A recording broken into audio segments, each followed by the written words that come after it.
If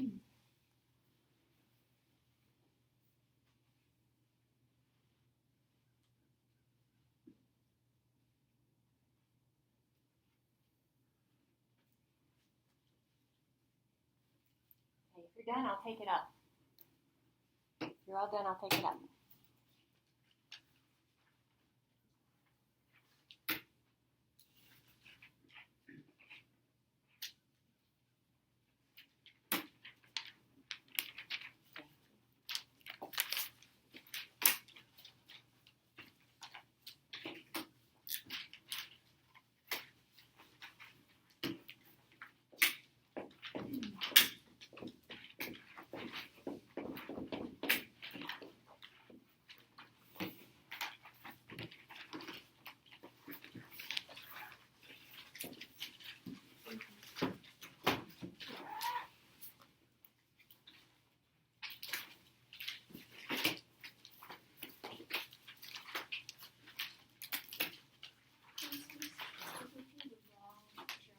Gave me the diagram. Yeah.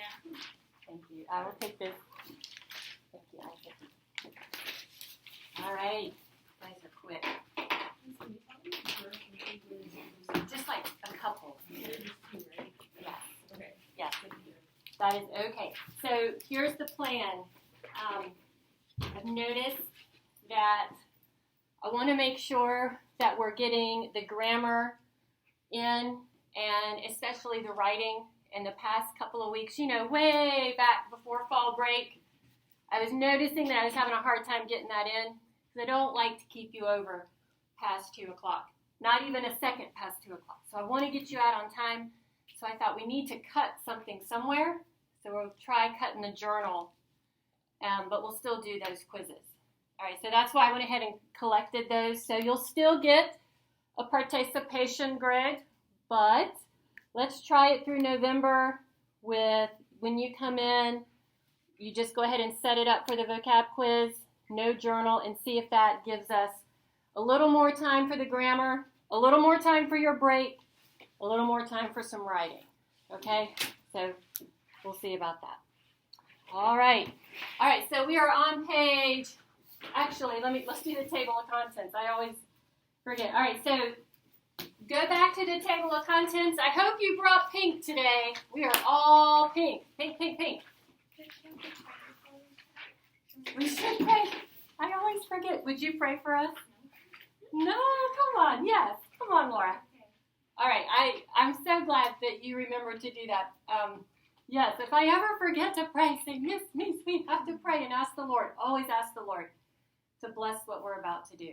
Let him go before us. Okay. Thank you, Laura.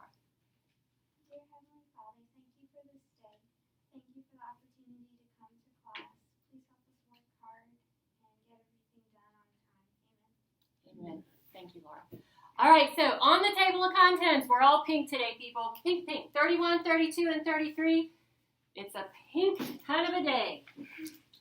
Now, we'll use all of the other colors, too, except for green. Adverbs we won't get to until actually the second semester.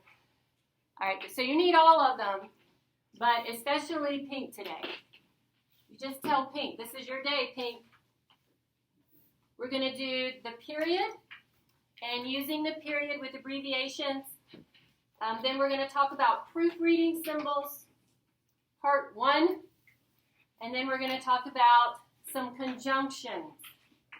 All right, once you have this highlighted in your table of contents, you can go to page 182. And we'll start at page 182.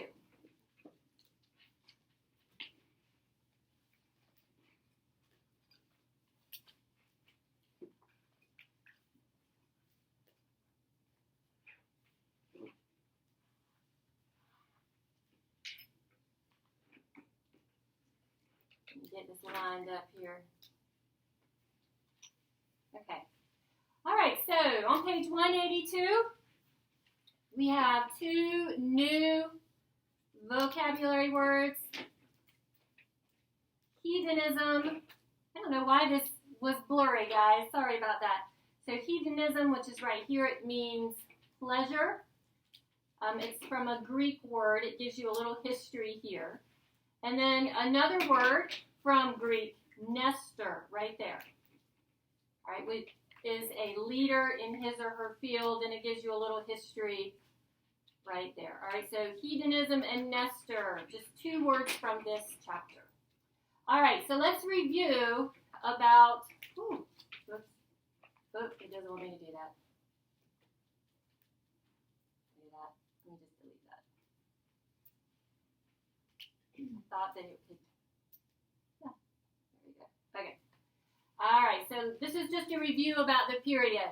All right, so it is a punctuation mark, obviously, and it helps the reader to know where a sentence ends.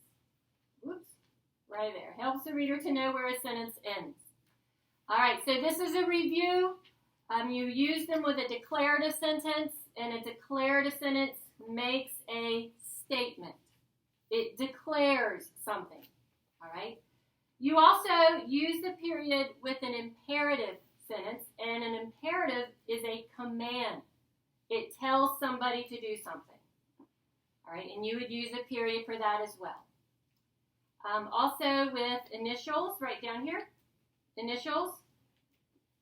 And I just highlighted these examples, like we left out their first name and their middle name. Of course, you capitalize those initials, and then you put a period there, all right? And the same with this.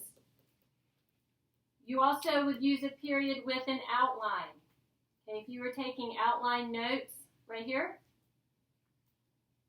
all right, so you have a capital I, you have a period there, and notice capital A, B, and C, and a period there.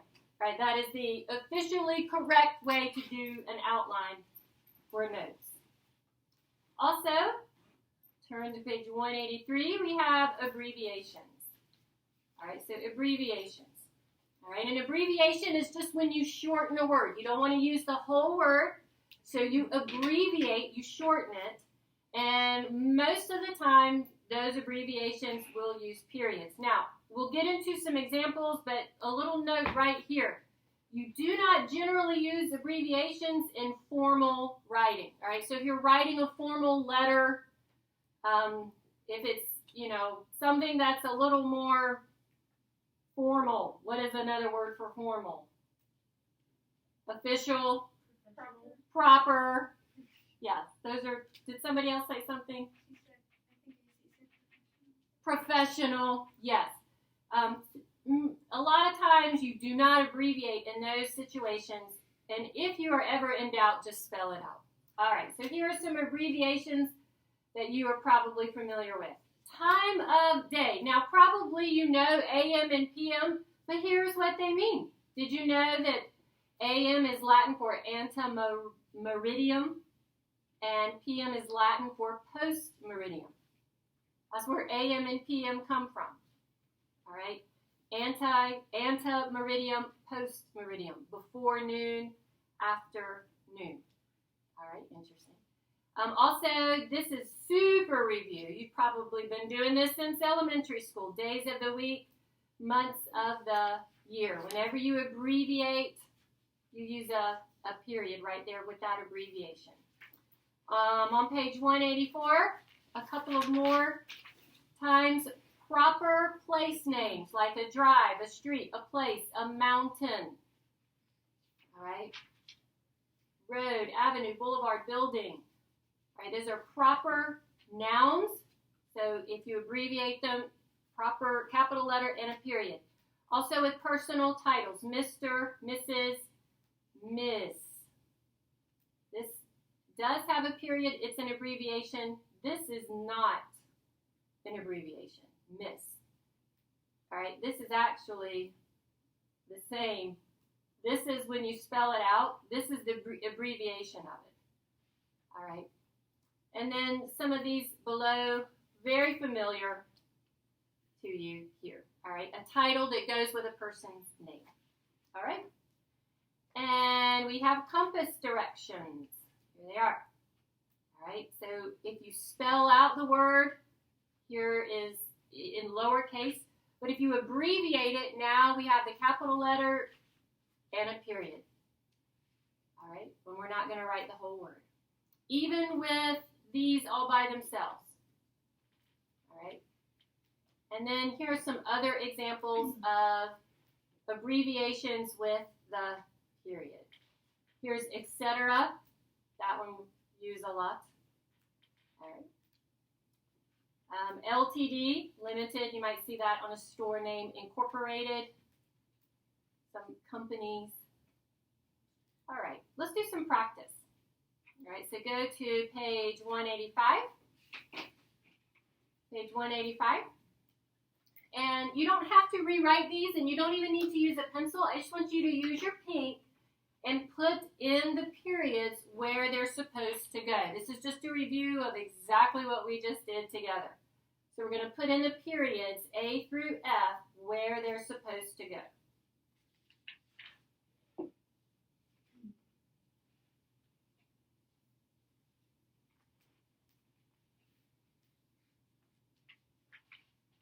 A through F. So A, B, C, and then you'll turn D, E, and F to the top of the next page. A through F.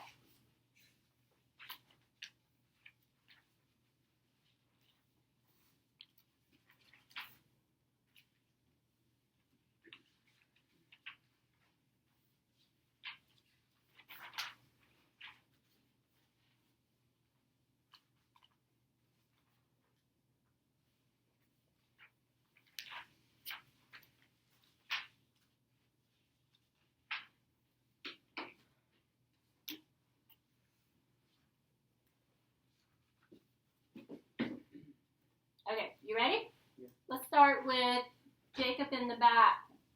So in letter A, you'll just do one thing that needs a period, and we'll just go around the room all the way through F. So just give us one thing in A that needs a period.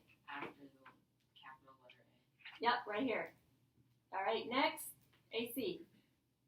Isn't it after the capital letter I too? Yep, right here. Yep. Caitlin? After the letter B? Right here, right. Yep, very good. Let me get this bigger. Okay, keep going, Laura. So that's all of them in A. What about B? After anti-federalist? Just at the end of the sentence. That's right, right there. All right, to Zoe, C. At the end of the imperative sentence? That's right. It's just at the end of the sentence. That's it, right there. All right. Josh, letter D. William H. Yeah, so you need one after H. Andrew? At the end of the sentence. At the end of the sentence, right there. All right, to Laura Murphy. At the end of the sentence. At the end of the sentence, right there. Anywhere else? Rose? Do you need them in between the abbreviation? Technically, yes. So after each of those letters, yes, you do need them there. M-A-D-D. Yep. All right, and Isaac, letter F. In the sentence. End of the sentence. Yep, we're back to you, Jacob. For letter F, is there anywhere else? After P and M. You do, yeah. So technically, you do need them after P and M right there, and then AC. After A and N. And the same here, after A and M. There you go. All right, so now for G, let's just do these three for right now, G through I. All right, so here, sometimes you can put a period in, it's okay, but it wants you to practice formal writing, which means if it is in an abbreviated form, you need to spell it out. All right, so it's pretend that these letters here, G, H, and I, is formal writing. All right, so sometimes you'll need a period in that sentence, but sometimes you'll need to spell the word out. All right, so just work on G, H, and I, and then we will start back again with Caitlin.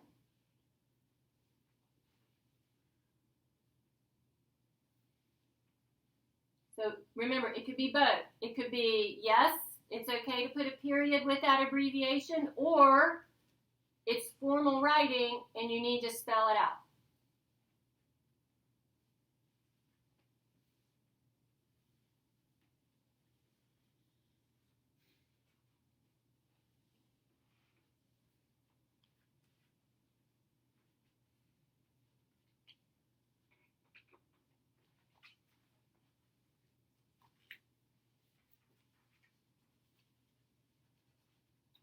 Just going to do G, H, and I.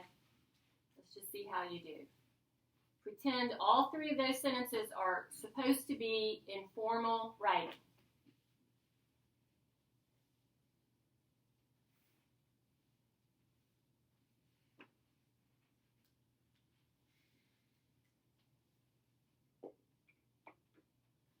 Okay, so for letter G, we're coming to you, Caitlin. So there's three things we got to do here in this sentence. Just give us one thing. Spell out university. This needs to be spelled out, right? So you would not abbreviate university there. Correct. So right here, this should be spelled out. Laura, something else in this sentence. Spell out February and put a period after it. Exactly. All right, so February should also be spelled out. If this is formal writing, you would not leave February as an abbreviation. And Laura is correct. It does need a period. All right, to Zoe. There's one more thing we got to do with this sentence. Put a period after to abbreviate doctor. Doctor is okay. Yeah, so doctor only needs a period here, and it is okay. Okay, that's a pretty big period. Yeah. We're just going to block out the word with a period there. All right. All right, letter H. We're going to start with you, Josh. There's two things we got to do to this sentence. Mr. and Dot Baker. Yeah, so we put a period after Mr. right there. It's okay as an abbreviation. All right. And Andrew, what else do we need to do with this sentence? Teaspoons. Spell this out. Teaspoon should be spelled out. Not an abbreviation if it's formal writing. And look, they already gave you the period there. All right, letter I to Laura. One thing in this sentence. Would month be spelled out? It would, yeah. So we should spell month out. Rose.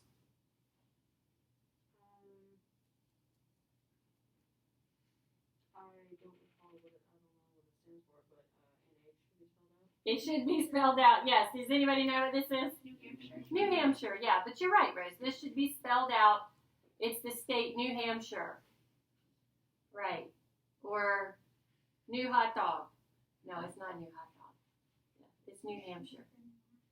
All right, so we spell out month. We spell out New Hampshire. Isaac, what else do we do here with this sentence? February. Yeah. What about it? Spell it out. Spell it out. Yes. February needs to be spelled out. Look how good you guys are at that. Very good. All right. You're going to have fun. This should be a quick lesson for you. Let's go to the diagrams. Let's do these bad boys together. Page 189. All right, so here I want you to have your highlighters. Let's do the highlighting first. Highlighting first. All right, so number 28. Jacob, read us this sentence, please. Robert bought his mother a bouquet of red carnations. All right, we want the subject of this sentence. AC, what is the subject? Robert. Robert, you can highlight him in orange. He's the subject. What is the verb? Caitlin. Bought. Bought. So you can highlight that in blue. Is it an action verb or linking verb, Caitlin? Lincoln. Not in this sentence. It's an action verb in this sentence. Okay. So if it's action, we need to look. Is there a direct object? Laura, is there? Yeah, it's a bouquet. Bouquet. All right, so highlight bouquet in orange. So here's what we have. Robert bought bouquet. Down here, I want you to highlight that much. Robert bought bouquet. Right down here. Oh, you want to diagram? I want you to diagram it. Robert bought bouquet. Robert bought bouquet. We have the subject, we have the verb, we have the direct object. Those are the first three things you always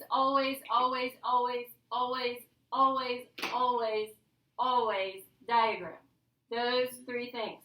Everything else can kind of fit around this right here. Robert bought bouquet. All right, so we've got some other words here.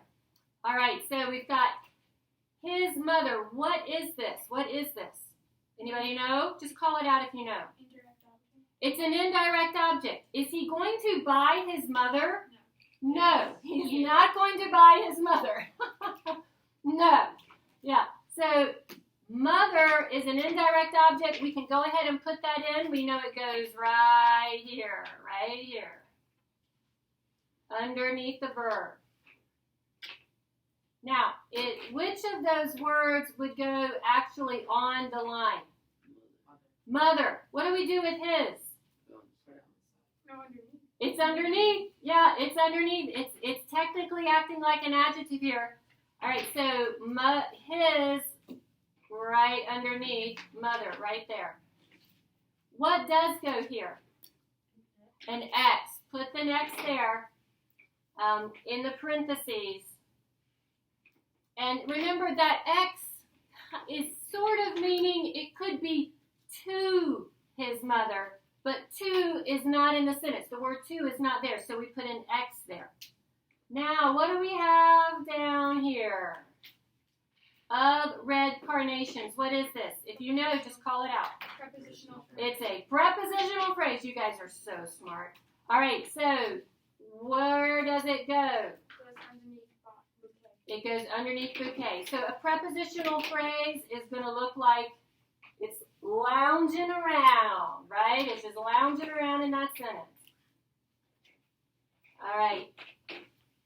So we've got the preposition of here. And then what is the object of that preposition? Carnations. Yes, the carnations go here. I'm going to only get to the C and the A and the car. And then what is this line here? Red. This is for red because it is describing the carnations. Look at that. Look how easy that is. We got one more little word there. What did we forget? A. What is that? It's an adjective. Where does it go? Under bouquet. All right, and that should take care of the whole diagram, right? Let's do 29. Let's do 29. Let's highlight first and then diagram. We're looking for the subject, the verb. Is there a direct object? AC, read the sentence for us, please. Singing gives me much pleasure. Singing gives me much pleasure. All right, so anybody, just call this out. What is the subject? Singing. Singing. What kind of subject is this? Gerund. Ah, it's a gerund. Very good. What is my verb here? Gives. There it is. Is there a direct object? Me. There is. Gives is an action verb. Gives what? Pleasure. All right, so there. You've got those three things to diagram. Singing gives pleasure. Singing gives pleasure. And it looks like that, doesn't it? Singing gives pleasure. All right, don't forget your gerund diagram. Did you do your little Egyptian dude? Did you do your little Egyptian dude? Walk like an Egyptian on that. There he is. Singing gives pleasure. We've got a couple of other words here. All right, so me and much. What is me here? It's an indirect object. Go ahead and put it right into the sentence underneath that verb. Don't forget about the X that goes in here. And then me. All right. And then we've got one more word here, much. What is that? Adjective. Very good. All right, where does it go? Underneath. Underneath pleasure. And there's your diagram. Simple as that. Simple as that. One more. One more. I want you to do this one on your own. Highlight first. Highlight first. Highlight first. This is what you're looking for. Subject, verb, is there a direct object? Highlight first, then diagram.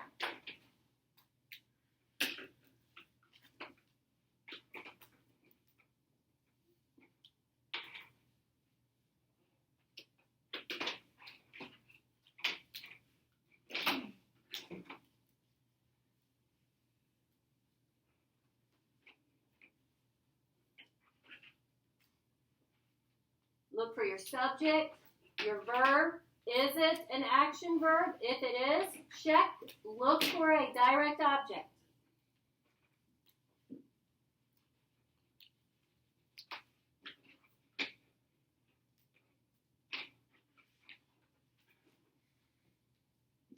So for number 30, did anyone color any yellow in that sentence? Is there any yellow? No, there's no yellow. Is there any pink? No, it is all orange and blue, right? Yes.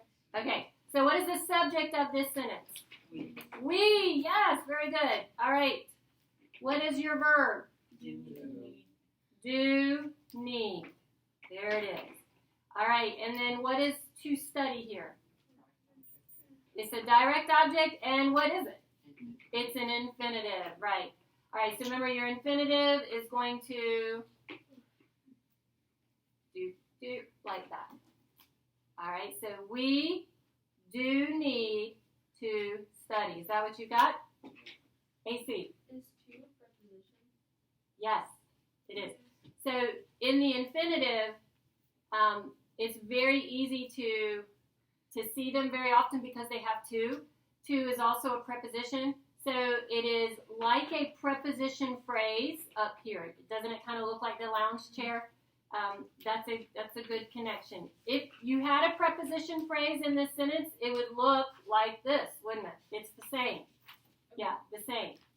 Here's an infinitive, prepositional phrase. Yeah. All right. Super savvy with that? Look at that. We got those diagrams done and done for your homework. Awesome. All right. Let's go on to lesson 32. Lesson 32. All right. So up at the top, there's four vocabulary. Ooh, ooh, ooh. These are very easy to mix up. So make sure that you put over here on the side, these two are nouns, these two are adjectives. All right, so we have these four words. I'm going to let you highlight first, and then we're going to talk about what these are. We've got to practice saying these, but not 5 times fast because I think it would be very confusing. Maybe we could try. You guys are savage. Maybe you could do it. Yeah, we'll give it a go.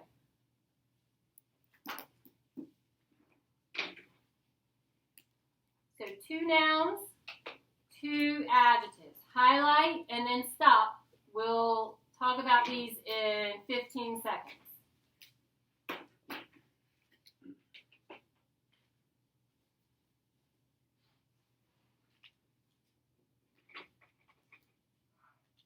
Are we ready? All right, this guy right here, the very first one, this is conscience. Conscience. Rose, tell us what conscience is. Our sense of right and wrong. Do you remember who wrote about Pinocchio? Laura did. You wrote about Pinocchio. Remember the little Jiminy Cricket? Didn't he sing a song about this? Always let your conscience be your guide. Yes. Yes. Always let your conscience be your guide. That was in Pinocchio. All right. It's your sense of right and wrong.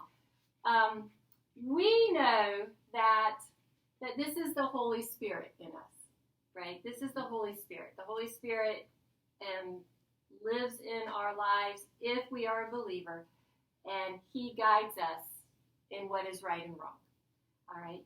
What is this word here? The second one. Consciousness. Consciousness.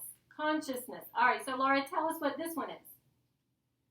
Awareness of one's surroundings, thoughts, and existence. All right, so you have consciousness that there are about 12 people, 11 people in this room. You have consciousness that we're on the 2nd floor, that it's about to maybe rain, right? So you have awareness of your surroundings, okay? These two are nouns, conscious, consciousness. All right, so what's this bad boy right here? This number 3, everybody. Conscientious. Conscientious. Josh, tell us what this means. Guided by one's conscience is sculpture. Scrupulous. Scrupulous. So it kind of looks like this word here because it means the same thing, but this is if you're describing a person who is conscientious. They are guided by their conscience. Crazy. These are so confusing. All right. This is if you're describing a person that is, this conscientious person. They are guided by their sense of right and wrong. A conscientious person led by the Holy Spirit. A conscientious person wants to do the right thing, wants to tell their parents the truth, right? Wants to be obedient.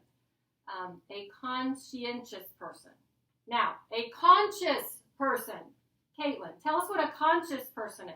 Aware or cognizant? All right, all of you are conscious right now. Really? Yes. You are not asleep.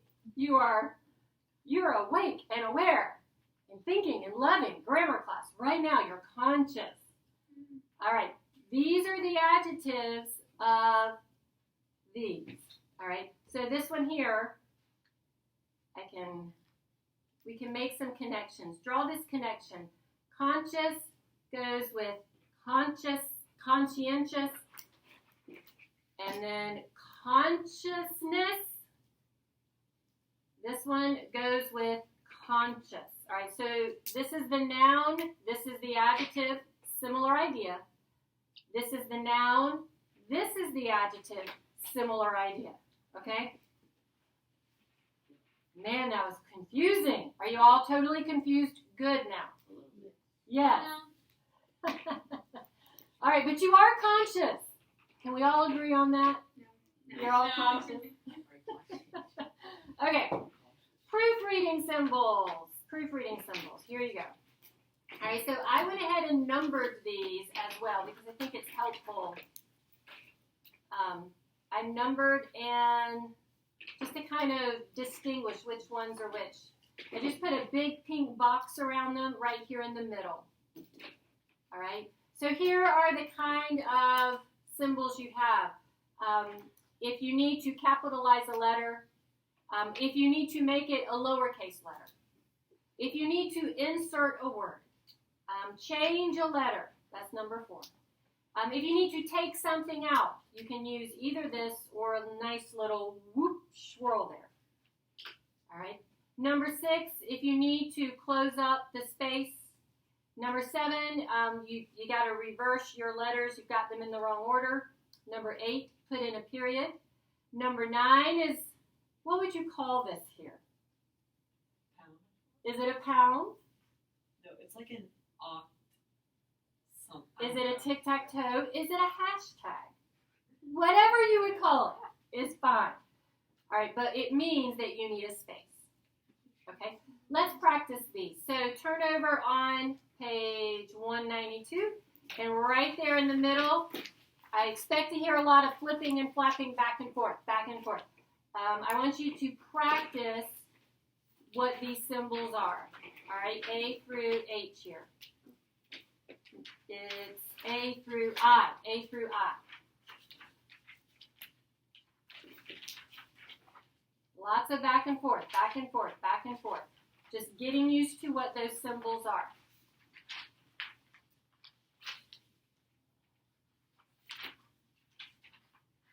A through I.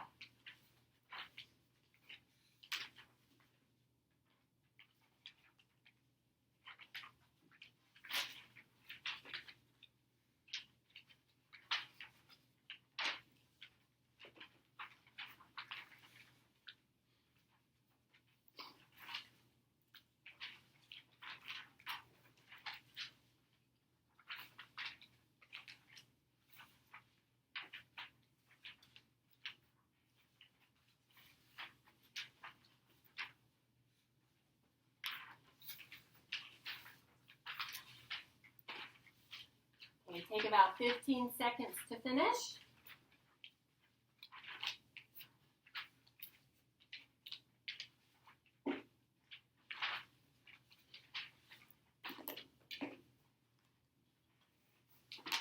Ten seconds to finish.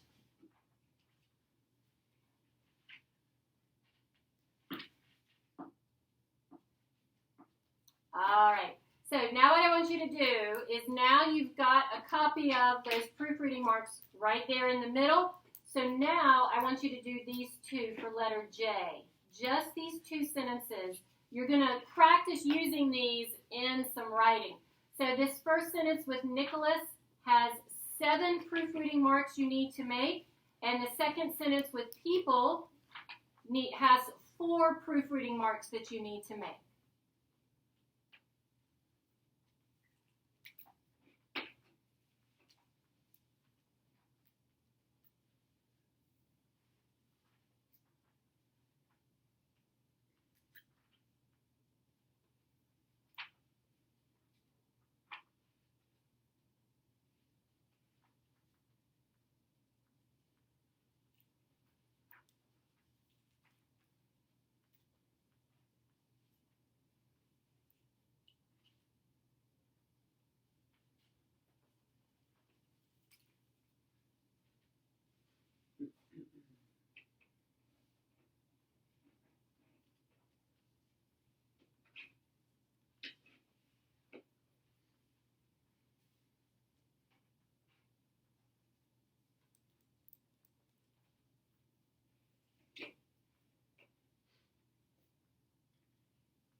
One more minute and then we'll discuss these two. And then we will do some more diagrams. Hooray!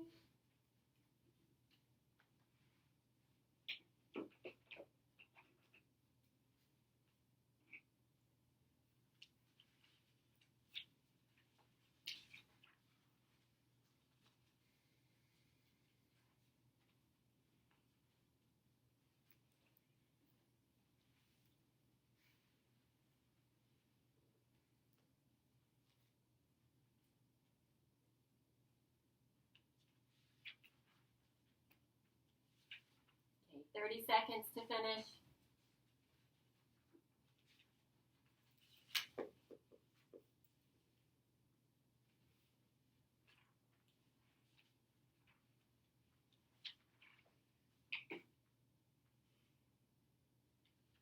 All right, let's go, people. All right, so where did we leave off? Was it Caitlin? We leave off with you? Let's just start with you. Okay, so Caitlin, in this first sentence, you give us one thing that needs a proofreading mark here, please. Do like the pound sign in between of and me. Yep, right here you need the pound sign because you need a space there, right? That's right. All right, Laura C. Capitalize Gilman. Right, so this should be the, Triple. yeah, the 3 lines. Gilman, that is your number, the letter E on that same page. All right, so this needs a capital letter. All right, to Zoe. Get rid of the comma after retain by drawing a line. That's right, yeah, so we don't need that, comma, so it was the letter I, where you leave something out. Josh? People. There's 2 people.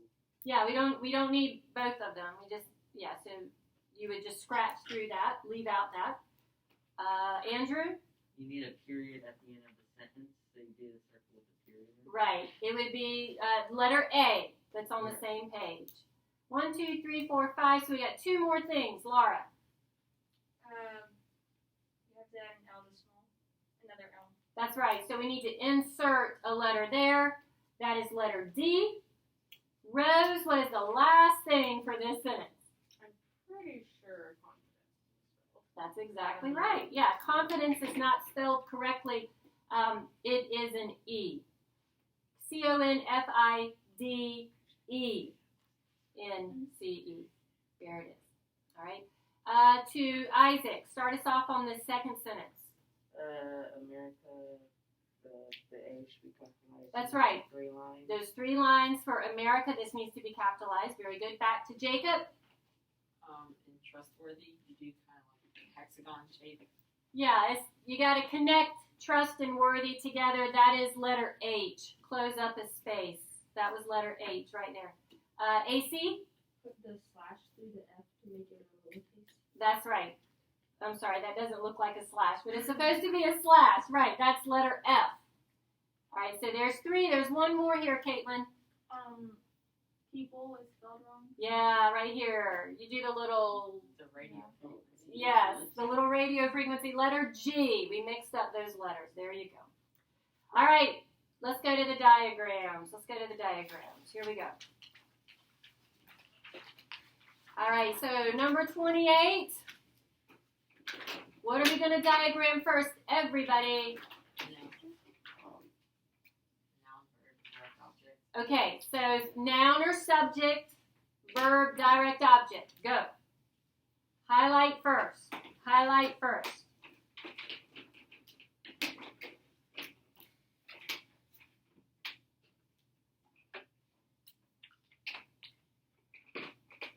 So what is my subject in number 28? I is orange. All right, what is my verb? Very good. May. Ooh, borrow. Oops, I made that a big block. Borrow. There we go. And is there a direct object? Yes. What is it? Collection. There you go. Ooh, why is that so big? Yeah. Okay. So you can go ahead and diagram that, right? Subject, verb, direct object. Drop it in, people. Drop it in. I may borrow collection. I may borrow collection. What do you need to remember about may? Capital in the diagram. That's right. All right, we've got some other words here. Your. What is your? Adjective. It's an adjective. That's right. So it's highlighted in yellow. Where is it going to go? Under collection. Exactly right. Well, all right, and we've got humorous anecdotes. What is that? Prepositional phrase. Yes. All right, and where is that going to go? Under collection as well. That's where you're going to do your little, like a lounge chair. Just laying back there at the end of that sentence. Of, and what is the object of the preposition? What would go on that straight line? Anecdotes. This is the object. Humorous is describing that. All right, so it would go underneath. Look how smart you guys are. Number 29, highlight first. Highlight first. Subject, verb, direct object. Subject, verb, direct object.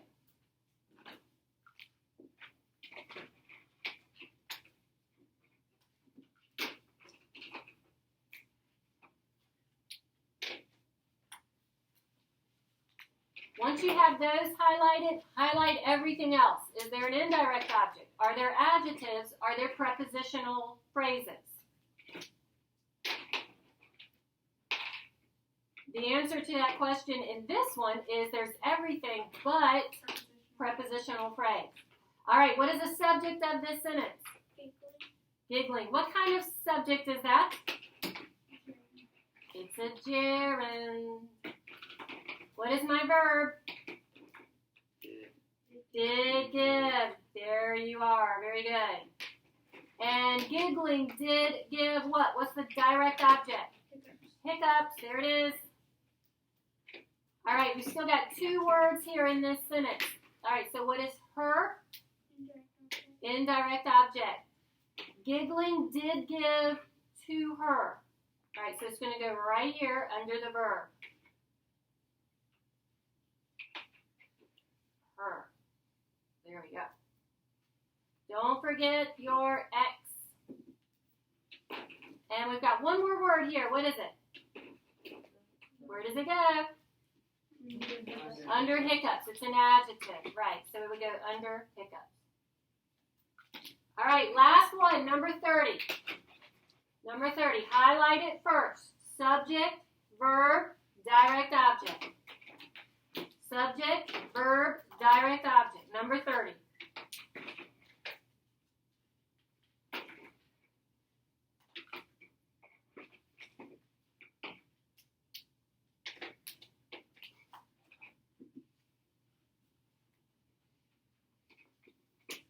Is there yellow in number 30? Yes. Yes. Is there pink? No. No. All right, everybody, what is my subject? Uncle. Uncle. Yes. What do I, let's see, no, verb. What's the verb? That's like. Does like. There it is. Does like. All right. What is my direct object? To read. To read. What is it? It's an infinitive. It's going to lounge out, hang out on that little lounge chair, right? And we've got one more word in this sentence. Right here. Where did we put your?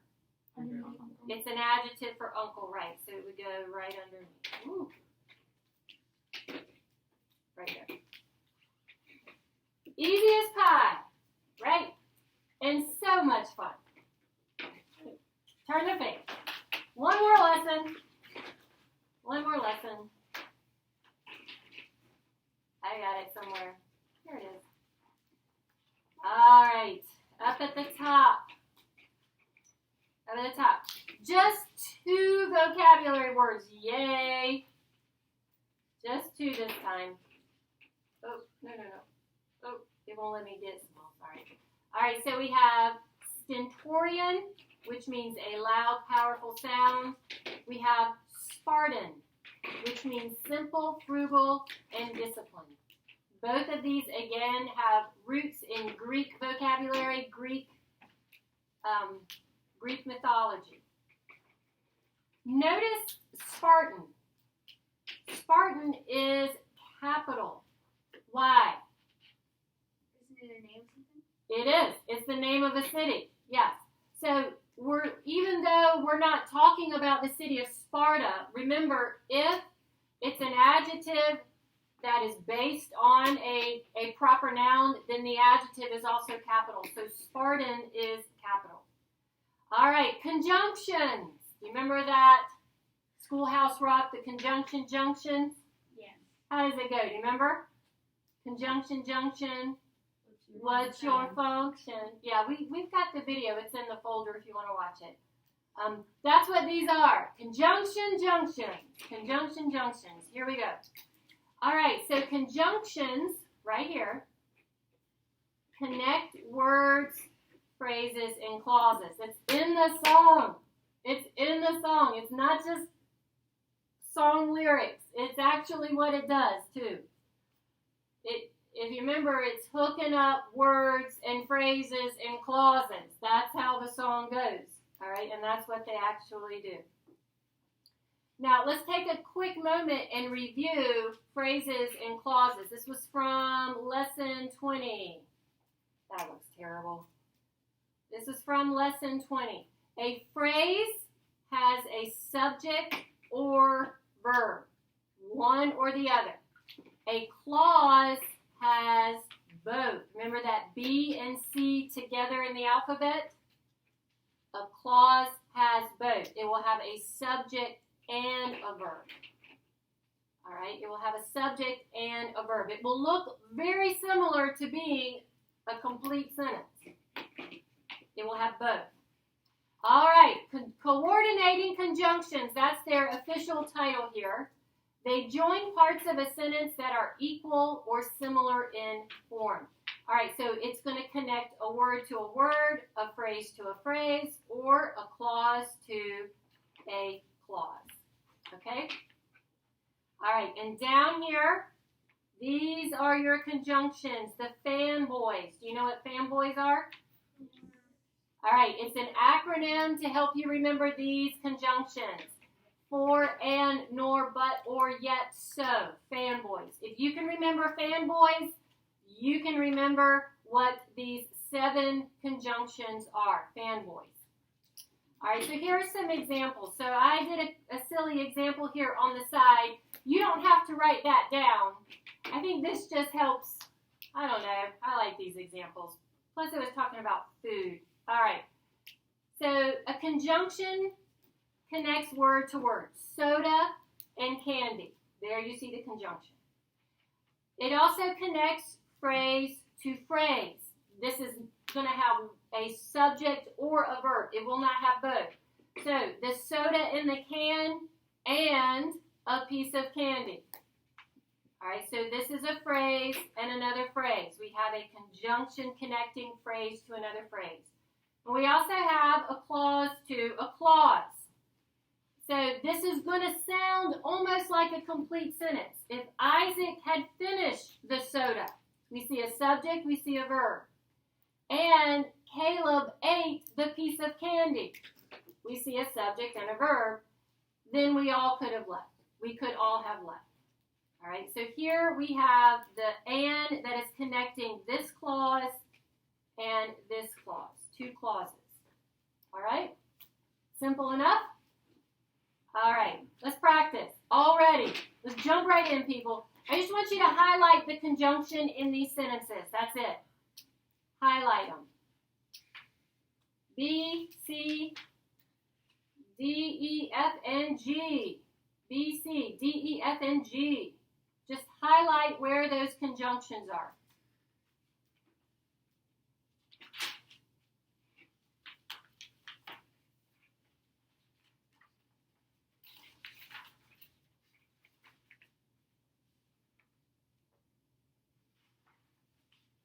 B, C, D, E, F, and G. This shouldn't take you very long. Remember fanboys. Remember fanboys. Those are the 7 conjunctions.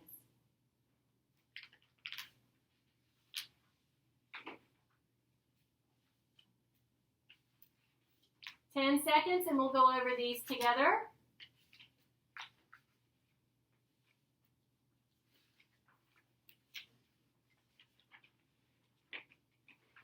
Just B and C, or Oh, go on to the next page. Yes, D, E, F, and G. I'm sorry, yes. Go on to the next page, 198, just at the top.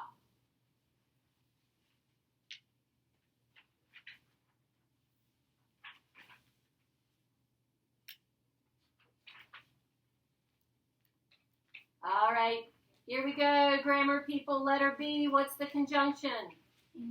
And letter C. But on that one. Yeah, I don't see or in that sentence.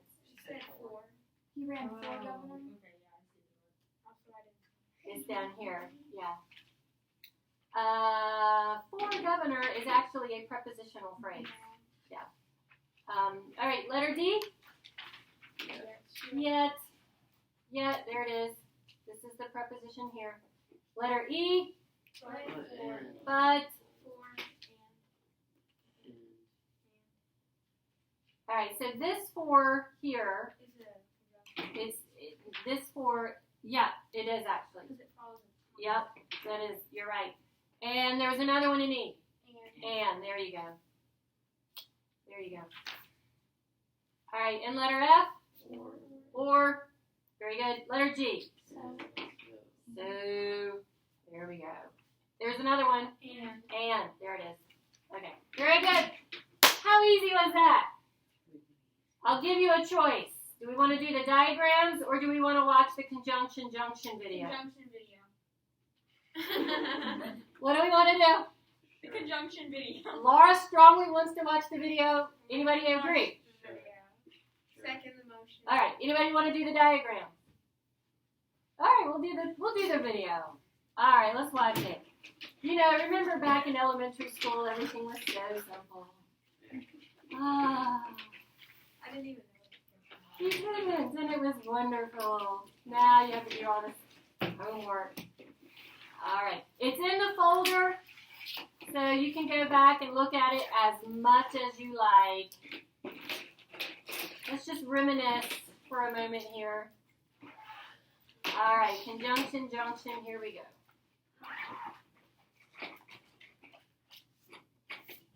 First, we got to watch this commercial.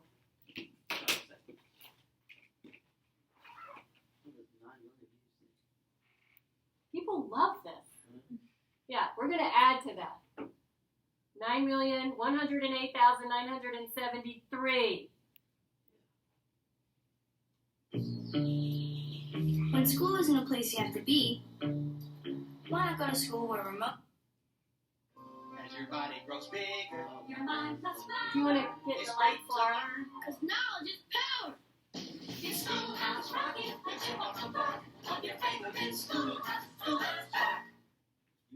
for conjunction junction.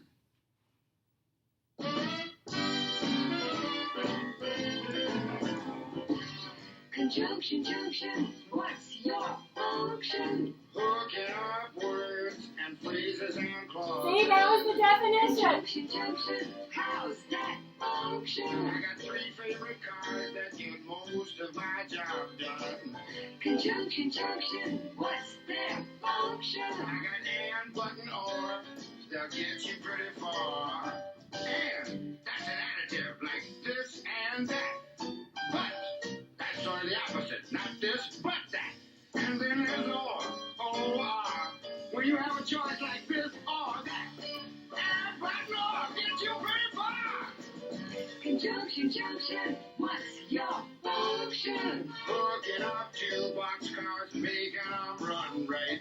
Milk and honey, bread and butter, peas and rice. Hey, that's nice. Dirty but happy, digging and scratching, losing your shoe and a button or 2. He's forming on a Sabbath too. Woo! Conjunction junction, what's your function? Hooking up 2 cars to 1 when you say something like this. Choice, either now or later, or no choice. Neither now nor ever. Hey, that's clever. Eat this or that, grow thin or fat. Never mind, I wouldn't do that. I'm fat enough now. Conjunction junction, what's your function? Hooking up phrases and clauses that balance like out of the frying pan and into the fire. He cut loose the sandbags, but the balloon wouldn't go any higher. Let's go up to the mountains or down to the seas. You should always say thank you or at least say please. Conjunction junction, what's your function? Hooking up words and phrases and clauses in complex sentences like, in the mornings when I'm usually wide awake, I love to take a walk through the gardens and down by the lake where I often see a duck and a drake. And I wonder as I walk by just what they'd say if they could speak. Although I know that's an absurd thought. Conjunction junction, what's your function? Hooking up cars and making them function. Conjunction junction, how's that function? I like tying up words and phrases and clauses. Conjunction junction, watch that function. I'm gonna get you there if you're very careful. Conjunction junction, what's your function? I'm going to get you there if you're very careful. Conjunction junction, what's your function? I'm going to get you there. Wasn't that great? Isn't that great? All right, you guys take a break. Take a break. When you come back, we'll talk about some writing. A new Take a break. And somebody get the lights as you pass through, please. Thank you.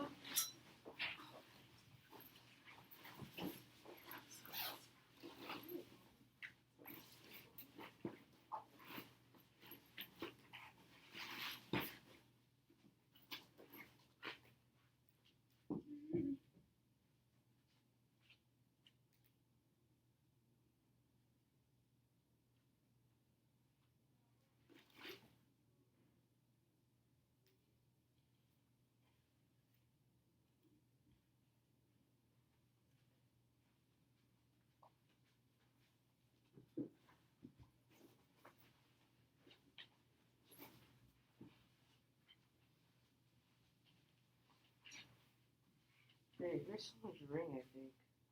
Oh my. The ring of power. That was Very nice. Okay, thank you, Isaac. Where did you see it? It's just sitting right there. Okay. Ask Rose if it's hers. Thank you. Here's where you guys are. Right, so we've got that.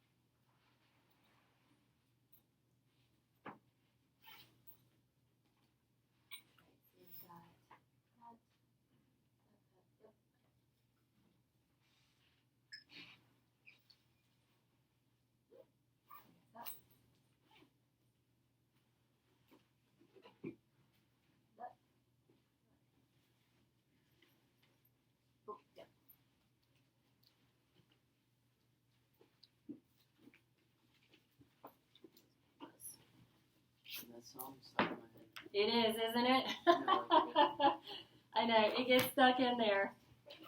it's actually not that bad. Do you guys remember that from when you were younger? I think it's a Disney, right? Yeah, yeah. Yeah, exactly. Disney does everything. I think that's probably their most famous one, the conjunction junction. Probably. Yeah, It's definitely. yeah. All right. You guys ready to do some writing? Yes. So a terrific job on those paragraphs. Wow, very nice job on those. So what we're going to do is we're going to review some things that we talked about last week for literary analysis, because coming up this week for Monday's writing assignment 2, I have hold on just a second, I have a story that is in the folder that you're going to read, and you're going to do another paragraph, one more paragraph with the same kind of assignment, all right, but different story. A story that I'm going to tell you, this is the one I want you to do, okay? Yeah, Lauren. Yes, that would be great, thank you. All right, so in your writing notes, let's look at the sheet that we filled out last week on the video. It might look something like this, right? We did the literary analysis. We watched that video. Does that sound familiar? Yeah. So it was, remember we had this little puzzle looking thing, Cinderella, down there? All right, and so let's take a look at that sheet one more time. The first thing it asks, what is literary analysis? All right, so let's start over here this time. Isaac, tell us from the video, what is literary analysis? Explain a piece or of literature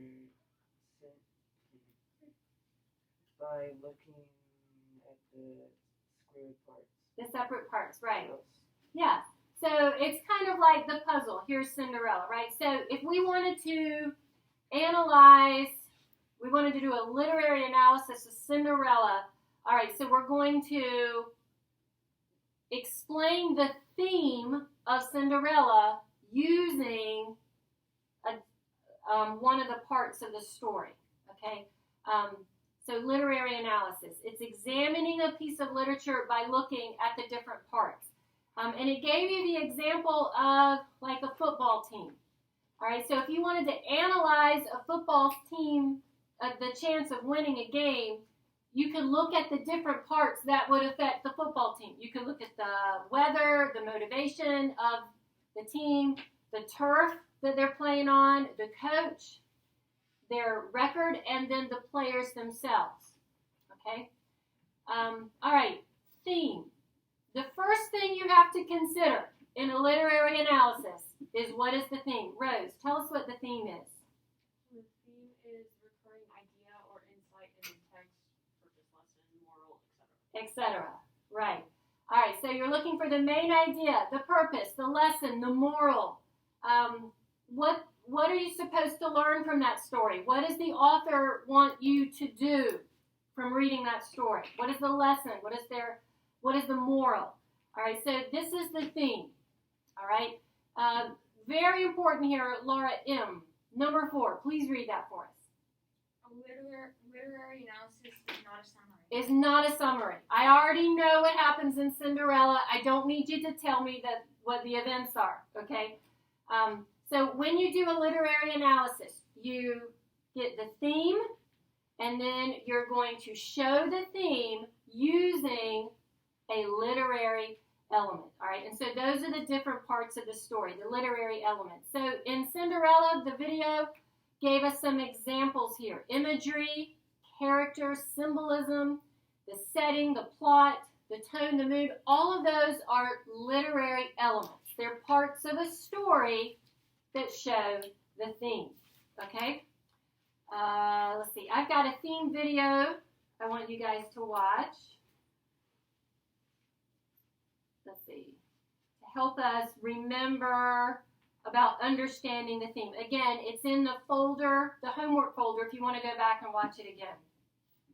So, Laura, can you get the lights for us again, please? So you're talking to me, and I'm like, Laura, this Laura turns them off, and this Laura, all the way on the other side of the room, turns them back on. If ever you see this, just exit out and say, no, Schoology, we really do want to watch this. And it says, okay. All right, so understanding the theme. More about understanding the theme. And why do we do this? Because this is the first part of a literary analysis. You've got to find the theme. What is the theme? All right, let's talk about it. Today I want to talk about themes. A theme is an important idea that is woven throughout a story. It's not the plot or the summary, but something a little deeper. A theme links a big idea about our world with the action of a text. Sometimes a theme answers a question the story is trying to explore, like, what does it mean to be a family? Or, what are we afraid of?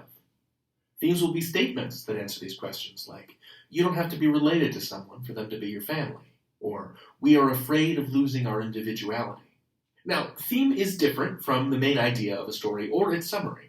The main idea is what the story is all about, and the summary is the events of the story. It's the plot, it's what happened. I would disagree. The theme could be the main idea. It could be what the story is all about, but it is not going to be the summary. Okay, it's not going to be just what happens. That's not going to be the thing. So this part, I think it could be the main idea, but everything else in the video is good. All right, understanding what the theme is. The theme is a lesson or a message that you can take out of the story and apply to your own life. Themes are universal. That is to say, anyone can relate to them. So if I tell you a story about how I got food poisoning, the one time I ate a sketchy roadside hot dog instead of packing my own lunch, the theme isn't avoid Sticky Pete's hot dogs on Route 91. The theme is it pays to be prepared. Because not everyone has a Sticky Pete's. But everyone can be prepared. Ugh, why did I eat it? Why is it green? A theme is similar to a moral, but a moral is more about a specific lesson it's trying to teach you. A theme could be a lesson, but it doesn't have to be. Sometimes you can discover the theme by asking yourself some big questions. What did the characters learn? How did they grow and change? Why did characters act the way they acted? What's different at the end of the story? And what stays with you after the story is over? Let's go through a folktale and see if answering these questions helps us to uncover the theme. This is a story about Anansi the spider, a heroic trickster from West Africa.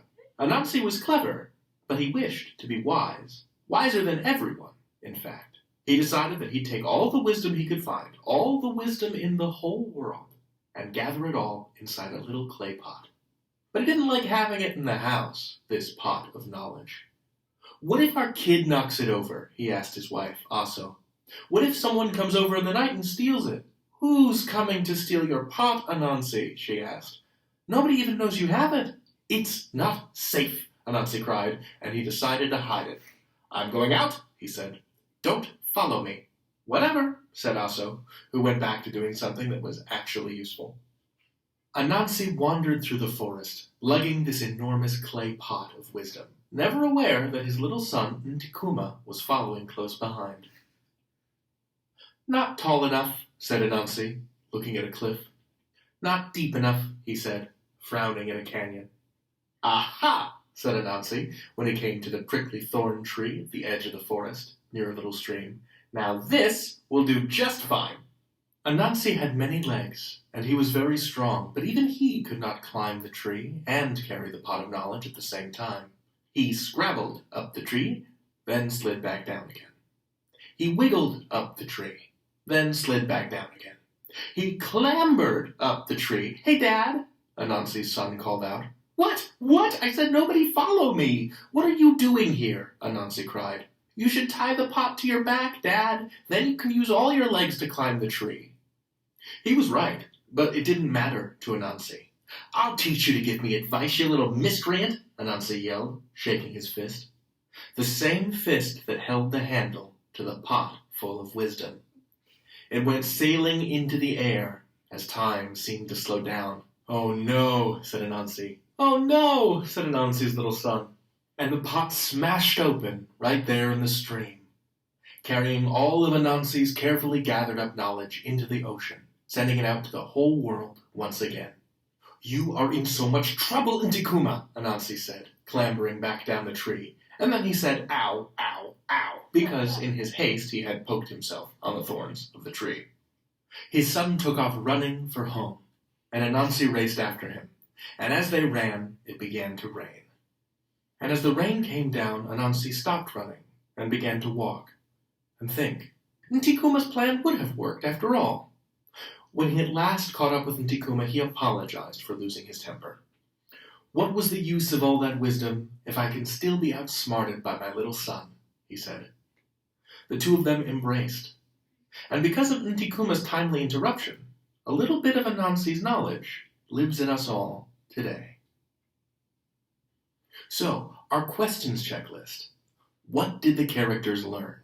Well, Anansi learned that even if he had all the wisdom in the world, a child could still have a better idea than him. How did the characters grow and change? Anansi apologized for losing his temper and realized that he wasn't the only person with good ideas. Why did characters act the way they acted? I think Anansi was greedy. Why else would he want to have all the wisdom in the world and not share it with anybody else? And what's different at the end of the story? At the end of the story, everybody gets a little bit from the pot of wisdom. It flows out into the ocean and gets sent to everybody. And Anansi realized that keeping all the wisdom to himself still didn't make him the wisest all the time. Finally, what stays with you after the story is over?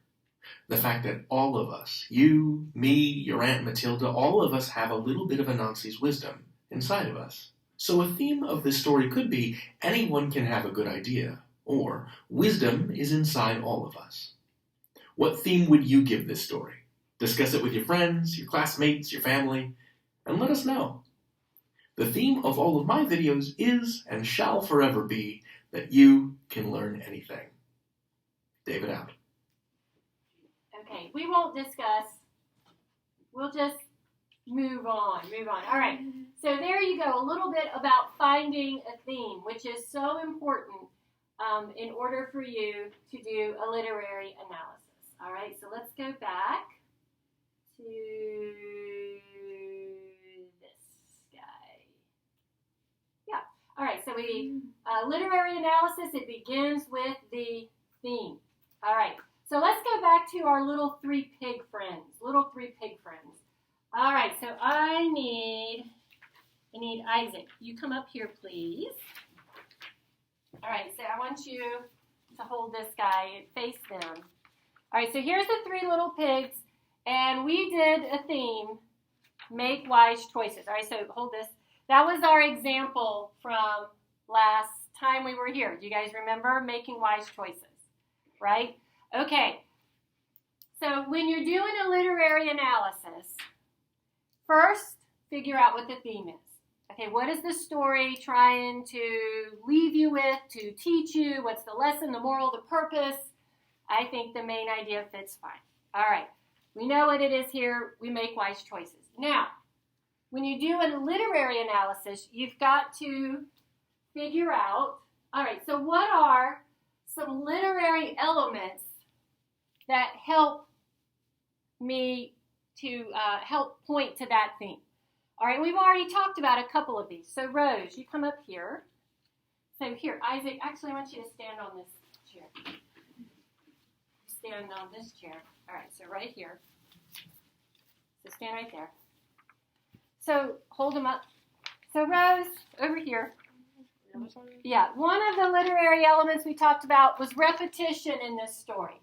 Right, the three little pigs. There's a lot of repetition. Do you guys remember an example? Like, how many times does he say that? So many times. All right, another one, personification. Laura M., you come hold this one up. Yeah. Tell me an example of personification from the story. So Laura, you come right over here, right there. The wolf can talk and the pigs can talk. They can talk. They build houses. They wear clothes. All right. What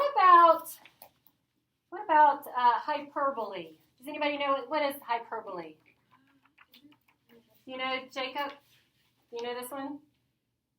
When you exaggerate. Oh, okay. When you exaggerate. What in this story is exaggerated? The wolf blowing the house The down. wolf blowing houses down. Yeah, so Laura here. Since you're right here, you come over. All right, so there's hyperbole in this, right? So there's exaggeration in this story. All right, and then Caitlin, one more. Characterization. Characterization, you look at the characters. All right, and you study the characters. All right, so you're going to stand maybe right over there next to Rose. All right, so here we have one simple little child story. We've got our theme, and then we have pulled out some different literary elements that help point to our theme, making wise choices. All of these things are in the story. They're parts of the story. For your paragraph that you write, you choose only one of those literary elements. So, Caitlin, you can throw yours away. Yep, you can sit back down. We're not going to do characterization. Rose, you can throw yours away. You can sit back down. Laura, you go back and sit down. But this, Laura, this is the one we choose. All right? Personification. Okay? So when you do your homework this coming up week with the story that I have given you figure out what the theme is, and I'll ask you. I'll say, all right, I want a couple of examples of literary elements. You give me 2. But your paragraph, you have to choose one. And you write the paragraph about Laura Murphy. No, don't write it about Laura. Write it about one literary element. Okay? Right? All right, so let's take a look at what it looks like up here. I'll take this. Thank you guys for being the guinea 3 little pigs. All right, the guinea pigs. Yes, thank you. All right, so here is what you do. You pick one. You have to think of 2, but I don't want you to write the paragraph on 2. I only want you to write it on 1. And then you will have examples from the story, and you will tell how it shows the theme. That's the discussion part. This is the analysis, right here in blue.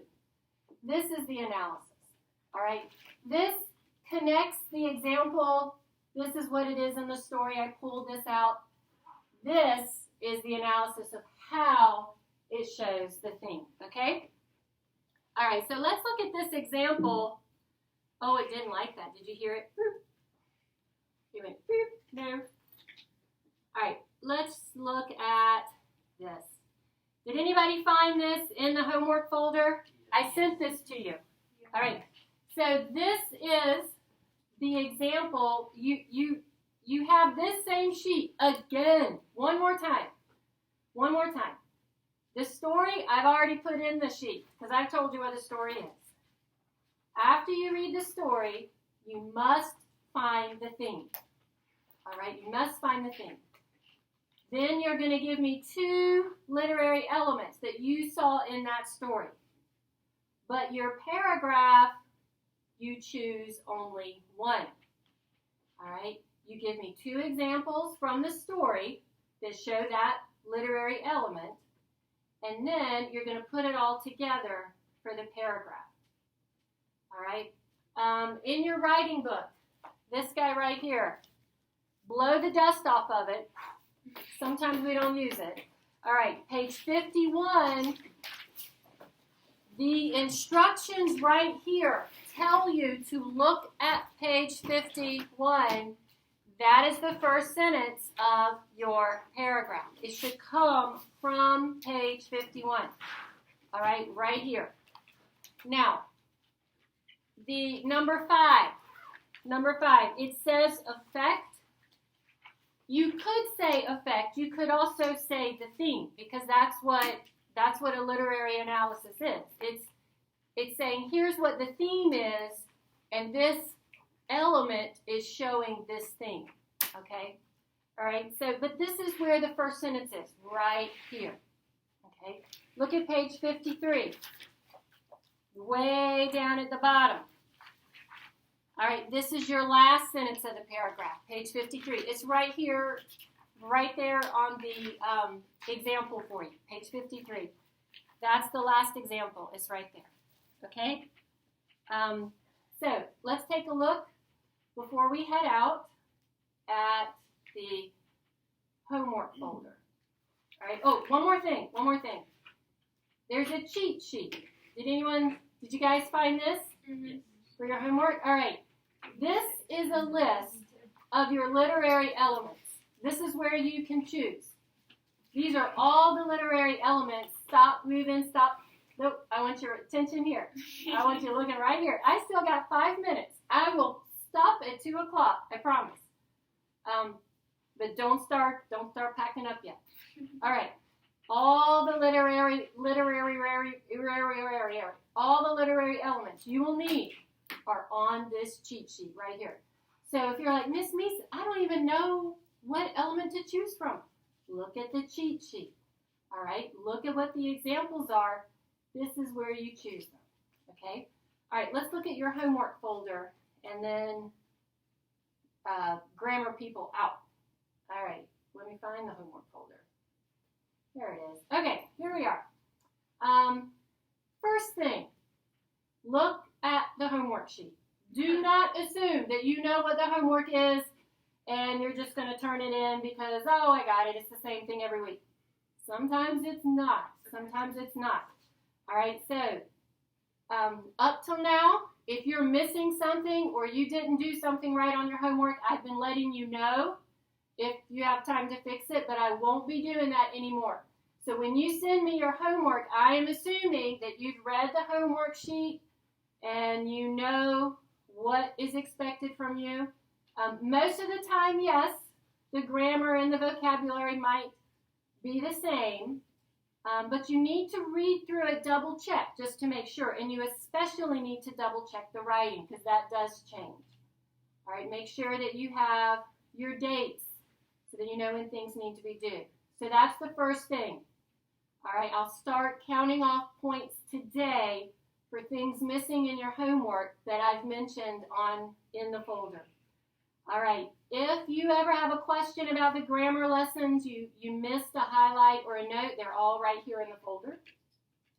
Here is your homework sheet right here. Okay, second assignment. Oh, Schoology. Say no. Say, Schoology, we want to get our homework now. And Schoology says, okay. Here you go. All right. So you're gonna look at it and go, Miss Meese, we already did this. Yes, you did. All right, but this will be the last time that you have it like this, as one paragraph, okay? So you'll need to print this out. The story that you're going to read is right here in the folder. Why does it keep doing that? Thank You, Ma'am, by Langston Hughes, right here. All of you will do this story. All right, Thank You, Ma'am, by Langston Hughes. Well, I'll get it back. Okay. All right. It'll be in there. We'll find it. Yeah. All right. If you need to look at the class example again, it's right here in the folder. All right. And this can help you with what you're supposed to write about right here. It's in the folder. That's the class example. The cheat sheet is also in here, right here. All right, so if you don't remember what are the elements that I have to choose from, the cheat sheet is right in the folder. You can look at those and choose 2, but write about 1. Right? Yes, okay. And conjunction junction is here if you want to watch that again. The understanding theme video is also here if you want to watch that again. Okay? A terrific class today. I'm available if you have any questions. I hope you guys enjoy the rest of your afternoon. Thank you for a terrific class. And look at that. 1:59. You guys said early. 1:59. Have a great rest of your day. You guys are terrific. Oh, Rose, is this your ring by chance? Oh, yes. Well, here you go. Isaac found it on the floor. Thank you, Missy Grace. You're welcome. Bye-bye. Have a good day. You guys enjoy the rest of your day. Rose, are you a Lord of the Rings fan? Yes. So, the Ring of Power. Yes, I am. Thank you. You're welcome. Thank you for being in a terrific class today. Thank you, Miss Grace. You're welcome. Bye. Have a great afternoon. Thank you. Bye-bye. With our next week's writing assignment, do we have to write about personification for this story? No, you can choose. Okay. Yeah, you are welcome to choose whatever. Okay. Yeah. Thank you. I have to figure out, make sure that we get that link in there. I put all that away and totally forgot about it. I was just about to walk out of class. Bye. Have a great All afternoon. of my books here. So I'm glad that that was your ring. So sorry. Yeah, that was nice. I can't. I have tiny little fingers, so I can't write properly with my rings on. But I am super glad that we found that. I'd have been bummed if you had lost your ring. Well, they were like a cheap thing that